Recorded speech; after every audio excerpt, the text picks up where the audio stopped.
Hi, I'm Joni Eisenhower, Assistant Director of Health Promotion of the Bauer Center, and we're back in my kitchen today. Today we're going to make sheet pan chicken fajitas. And sheet pan dinners are one of my favorites because they're easy, inexpensive, quick, and everybody in the family can find something that they like to put on their plate. So let's get started. I do have the oven preheated to 400 degrees. I have a sheet pan here lined with foil and sprayed with nonstick spray. I always line my baking sheets with foil because it makes for easy cleanup. You don't have to scrape anything that's burned on. You can just throw the foil away. Because we are doing chicken fajitas, I do have some chicken pieces cut up in about 1-inch pieces.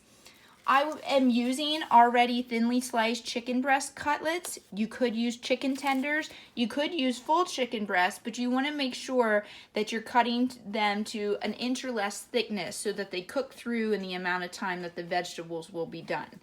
You could certainly use other proteins. You could use beef. You could use pork. I would stay away from fish just because the temperature and the cook time is longer than what it would need to cook the vegetables. So fish cooks up a lot quicker, but you could still do the vegetables and do the fish on the stovetop and mix it together at the end. So I do have some different color bell peppers here.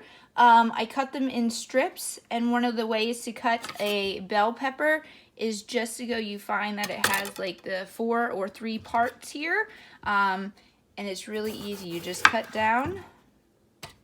And the seeds are really what give peppers the heat. Bell peppers are not spicy, they're pretty mild, so you don't need to worry about it too much, but in your hotter peppers, that's where the heat lives. So you want to make sure that you cut it and then thinly slice, okay? So thinly slice. And that's about the size that you're looking for.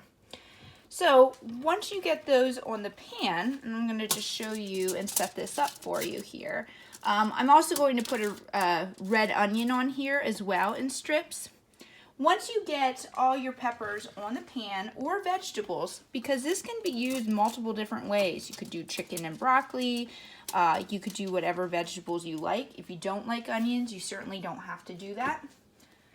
And we're going to put about a tablespoon of oil on both the chicken and the vegetables. I'm going to show it to you on the vegetables. So you're just going to pour that over the vegetables.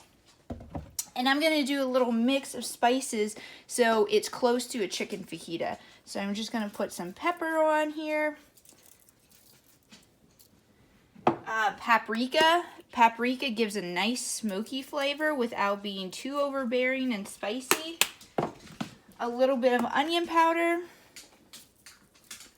And I don't usually measure these. I just eyeball it and go towards what I think tastes the best, and some salt. So once you have that, you're just gonna mix it. If you want it to have a little bit more spice, you could do chili pepper, you could do red pepper flakes, you could do cumin. You do whatever you would like. Even if you had a taco seasoning packet, that would be fine for this flavor profile. So we would do the same for the meat as well. Flavor that up the same way.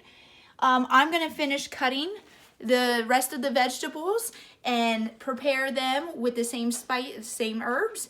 And we're going to pop it in the oven for about 25 minutes at 400 degrees. Once it's done, you'll see the final picture on the E-Town Bauer Center SOAR page. So check there for the recipe,